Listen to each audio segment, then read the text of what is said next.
Good afternoon, what's crack-a-lacking, my homies? I hope everybody is well on this Tuesday for your Evetech Turbo Tortoise Tech Top 10 Tuesdays, where I'm going to sift through the Evetech specials and pick the top 10 deals and go through them one by one and explain to you why I've selected them so that you don't have to.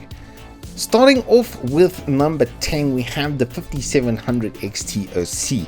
These cards are practically 2070s, but they come through at a quite a lot lower price, about 500 to 1000 Rand less than normal 2070s. 8 gigs of GDDR6 RAM, really nice setup. They cool much better than their previous brethren. These are really good bang for buck, and the tough edition especially does come with a nice fat beefy cooler on it and some overclock, and then there is probably some overclock potential. If your boy could get his hands on one, then he would probably show you how to make the thing whistle. But as you can see, I mean, it's beefy. It's a nice big beefy card, really good future proofing card as well. It should last for the foreseeable future, and it'll be really good for 2K and for 4K. Even 4K 60 FPS, you can probably play games on high or almost ultra with this card, absolutely no problems. Coming in at number 9, we have the Gumdias combo. I really like this combo because of the keyboard, mousepad and included mouse are all pretty good quality, especially the keyboards. The Gumdias keyboards are really good value for money. They do have their own mechanical switches in them, so it's not a cherry or anything like that, but for the price point, these are really good, and you'll be hard pressed to find better value in a bundle. I've mentioned these quite a lot, and it's because they're just really good value for money. Coming in at number 8, we have the ye olde classic LG 144Hz displays. These have FreeSync technology on them. They are really good for esports and that sort of stuff. I'm actually using one at the moment. They do have black stabilizers as well, which is really nice to have, especially in games where you have a lot of dark patches, like Escape from Tarkov as an example, where it's dark, it's very dark, and that can brighten up those areas. 144Hz as well is really nice, 1 millisecond display or response time, and then FreeSync tech, all for 4,000 Rand. They are pushing quite a lot of value on these LGs at the moment, and I believe they do come with a 3-year local warranty. Moving on to number 7, I have selected this Gumdias Athena M2 for two chief reasons. One, it has a full front mesh panel, so it will have good airflow throughout its life. You won't have any issues there. I've had previous experiences where not having a front mesh was a bit of a chaos, but having a full front mesh with an included RGB kit for 1,350 Rand, it's going to be difficult to find that. Most of the times these 3 fan packs are at least 500 or 600 Rand, so you're basically paying 800 bucks for a full tempered side glass case that has a nice power supply shroud, really nice removable dust filters. I've reviewed one of their more entry-level cases, and it was rather good even for an entry-level case. So for a mid-range kind of chassis, these are really good bang for buck. Moving on to number 6, we have the Hikvision M.2 NVMe. The reason that I'm selecting this is for a couple of reasons. 3-year local warranty is really nice, and then the read speed on these and the write speed at this price point and this size of drive, I don't think there's anything else in the entire market that's at this price point right now. And then, like I say, you are covered by that 3-year warranty. Moving on to number 5, we have more Hikvisions, but the 2.5s.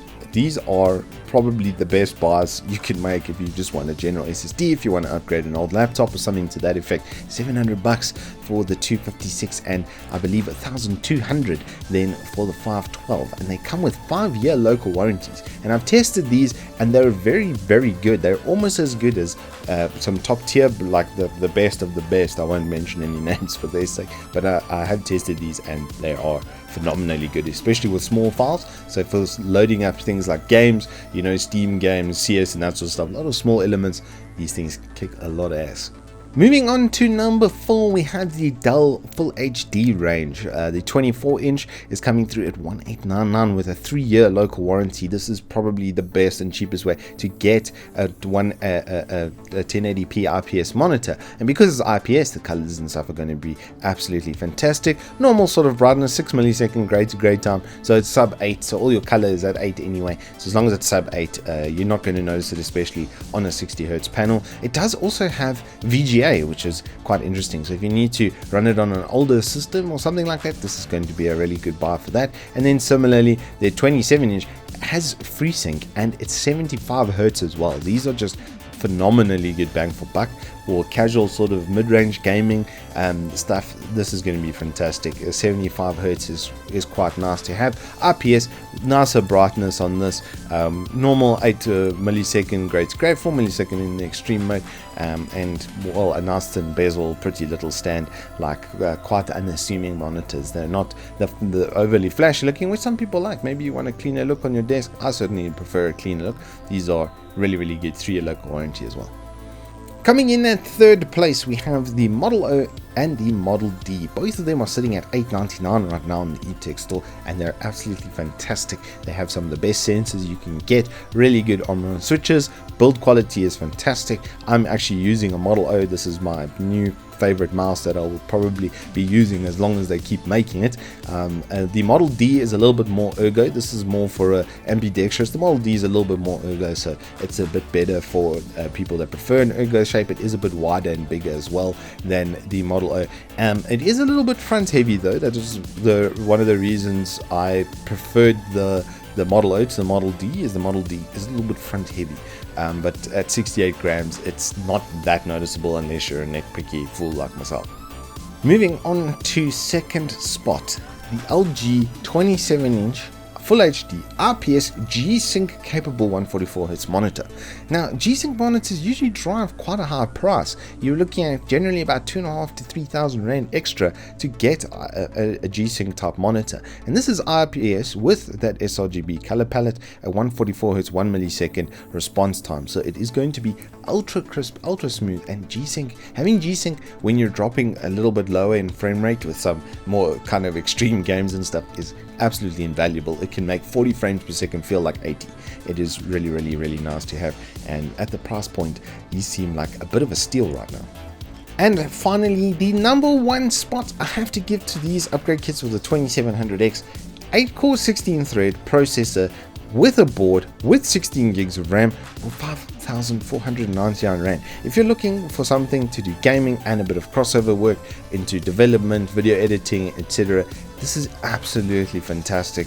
The RAM is a single gig or a single stick of 16 gigs, so you can upgrade to 32 gig on this kit as well, and I would honestly push you to do that if you're going into those areas. 32 gig of RAM is really nice to have, especially with current gen games chowing as much RAM as they do. I can easily see 5 to 7 gigs if I'm playing like Modern Warfare or something to that effect. Then it does chow up RAM, and then having that extra RAM for all your Chrome tabs also does help quite a lot, I must say. It does come with the Wraith cooler as well, which is pretty good for cooling it down. You wouldn't need to upgrade out of the box. Everything will be good as is, and then you can still upgrade to some water cooling or something to that effect in the future, which will just dial everything up to 11.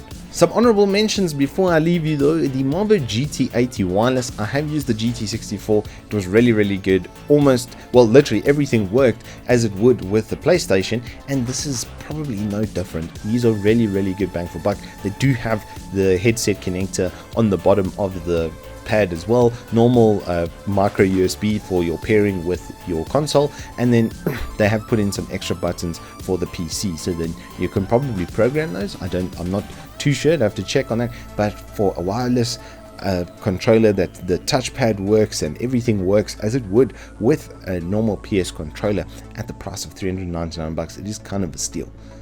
And then lastly, the Marvo full mechanical RGB keyboard with blue switches for 499 Rand. To get a mechanical keyboard at that price is absolutely fantastic, and to get one that's got actual customizable RGB on it as well, these are also just really good bang for buck.